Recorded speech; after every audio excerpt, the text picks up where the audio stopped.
Imagine you sat down to take a timed online exam. You've studied, but you're grappling with those typical exam butterflies. This is likely familiar territory for many of you. Here comes your curveball. During the exam, your 2-year-old hurts herself while playing and begins to cry. So you jump up, run over, and comfort your little girl. Once she's settled, you return to finish that exam. Let's fast forward a bit. Grades are posted, but you're surprised to find out that you failed both the exam and the class. It turns out the instructor, who'd used a recommended software to protect against academic dishonesty, thought you cheated when you stepped away from your screen for an extended period of time. Being a good parent has just caused you to fail a class. I asked you to imagine this scenario, but this was not some carefully crafted story to pull on your heartstrings, to draw you in and be dramatic. This was real life. When I asked the single mother who found herself in this very predicament what universities could do to better support their students' parents, she said, "The biggest one is just allowing us to be heard, allowing us to be seen." Hello, my name is Bart Stykes. I'm a sociologist, a teacher, and a researcher. And today I'm here to ask you to join me in seeing the invisible students on our university campuses. What makes someone an invisible student? It could be a student silently struggling with loss and grief, a student who's the survivor of domestic violence, or a homeless student surfing from one couch to the next. I'll be using my time today to talk about a rather specific invisible student, the student parent, or a college student who has at least one child under 18. What makes someone a student parent? I've met many student parents from very different walks of life. Some were quite young individuals who had their kids in high school and would go on to pursue a college education. Others were college students who often unexpectedly found themselves becoming parents. And still a third group were in their late 20s or older, individuals who returned to school to finish that degree or pursue graduate studies after having lived a bit more life. For many, their degree is the essential next step to putting food on the table and keeping the lights on. While for others, it's a luxury good of sorts, an investment in self-growth and self-development. Across these differences, a common thread emerges. Being either a parent or a student is a difficult enough task in and of itself. Being both a parent and a student is remarkably hard. Even though 20% of college students are parents, we know very little about their experiences on our campuses. Unlike students of color, first-generation college students, or veterans, just to name a few, student parents remain notably absent from research on really important topics. Things like belonging on our campuses and the essential support services that students need to succeed. Over the last couple of years, I've been doing a research project to better understand student parents. And the goal really is to figure out how universities can do a better job supporting them. Through that process, I've met 40 mothers and fathers, and I've spoken to them at length about their experiences as both parents and as students. I've learned a great deal about very busy daily routines. Those instances when the demands of being a good parent and a good student collided. About encounters with others on campus, and the many challenges they face, from financial hardship and food insecurity to anxiety, depression, social isolation, guilt, and academic failure. Today, I'm here to share some of their stories with you, to shine a spotlight on them, permitting the invisible to be made visible. After all, seeing the invisible student is the crucial first step to supporting the invisible student. Before diving in, there are a few points I must note. I've met enough student parents, I could take up your whole day telling you stories. But I've chosen to highlight 3 people in particular because they draw our attention to both the similarities and the differences in individual lived experiences. They also point to very specific steps we can take to see the student parents on our campuses. The other point I must note, the names I'll be using are made up. I'm not sharing people's real names with you. I'm protecting the privacy of the people I interviewed. That said, let's dive right in. I'd like to begin by introducing you to Roger. He was a theater major who, throughout our conversation, kept dropping these quick-witted jokes that he'd deliver with a charming, charismatic smile. Simply put, y'all, Roger was a hoot. But a very different person emerged when he described long hours at rehearsals. He said, "All I was thinking about was missing my daughter, and I'd just be sad.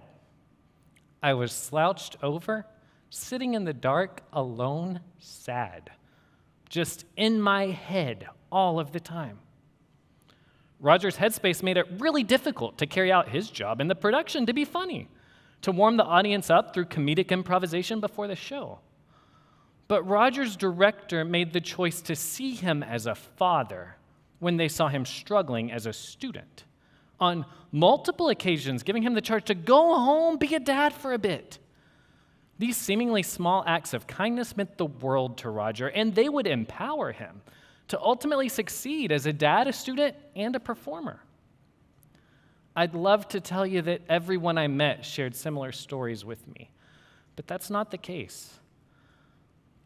Most did describe their faculty as generally supportive, but a third felt that they either had to hide the fact they were parents from other people on campus, or that they didn't get the support they really needed from an instructor in a time when they needed it the most. I met a pregnant student mother who left the hospital against medical advice to attend her class. She risked her babies and her own health because she was afraid that neither her classmates nor her instructor would help her to catch up on what she missed in a class she was already worried about failing. More troubling than her very real experience was that almost everyone who emphasized a less than supportive encounter with their professors was a student mother. This raises an important question. Is it that instructors are more inclined to support student fathers in the classroom, or that student fathers are more confident, skilled, and successful in negotiating the accommodations they need as parents? If you dive into research on gender, you're going to find out rather quickly that it's likely a bit of both. Roger would go on to share that a lot of people on campus knew about his daughter, and they'd regularly ask how she was doing. As a single dad, Roger was financially strapped. He struggled to both feed and clothe his daughter. But the simple fact that his instructors and classmates knew enough that his daughter existed and that they cared enough to ask how she was doing meant the world to Roger, and it encouraged him that even though circumstances were incredibly difficult, they'd be all right because people genuinely cared about his daughter. Unfortunately, Roger was somewhat of an exception here. Most of the student parents I met felt alienated, isolated, or othered on campus to some extent. Next, I'd like to introduce you to Calorie.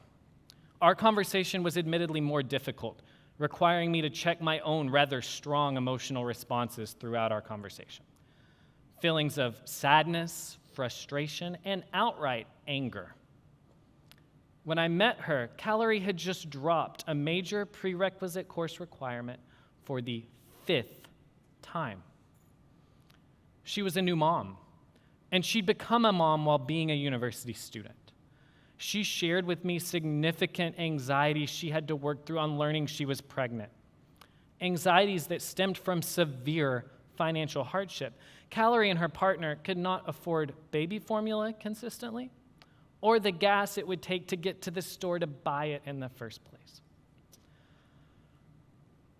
She was chronically absent from class as a nursing mother who feared that if she got off of her baby's feeding schedule, her breast milk might dry up and she would not be able to feed her baby. Unlike many, Calorie knew about her rights under Title IX. That's really important legislation that protects individuals from discrimination on campus. Actually, nursing and pregnant mothers are both protected classes under Title IX. This means that these students are guaranteed excused absences and the opportunity to make up any missed work resulting from that excused absence. However, communicating that really important information to her professors proved to be very difficult and nerve-wracking.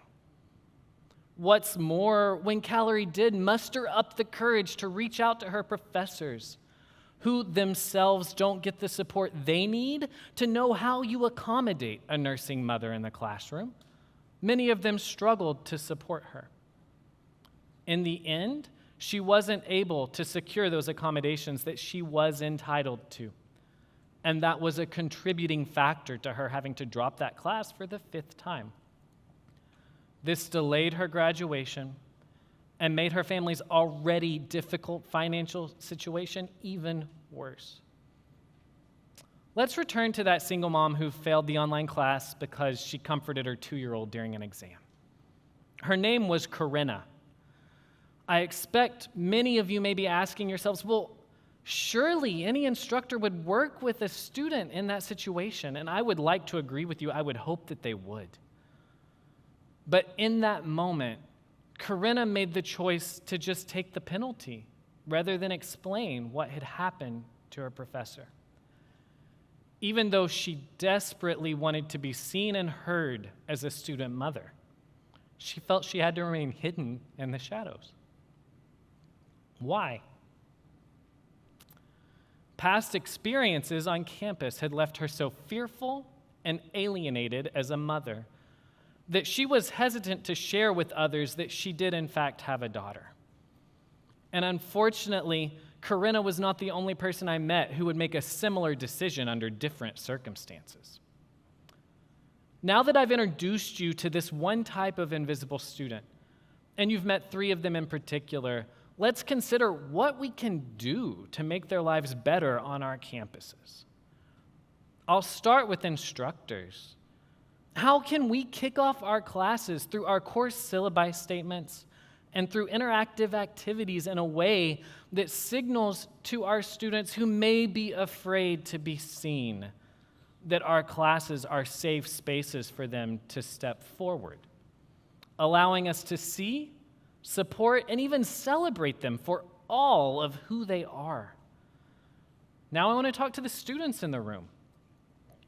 Making that effort to get to know your classmates could mean more than you might ever expect. Most of the student parents I met assumed that their peers simply could not relate to their experiences as parents. But many of those who brought their children into conversation or even on campus described their classmates as surprisingly supportive, accommodating, and welcoming. How can you proactively be an ally to your peers in the classroom? Moving on to administrators and staff, we manage, cultivate, and distribute really important resources on campus. And we lead the charge in creating a campus climate that is accessible and welcoming and inviting for every student. How can we invest in resources and change policies to better see and support student parents and other invisible students for that matter? Alumni, were any of you yourselves an invisible student parent? If so, you've accomplished a lot. How can you use your resources and relevant lived experiences to help others overcome the same challenges that you yourself once faced? Lastly, I want to talk to the invisible students in the room.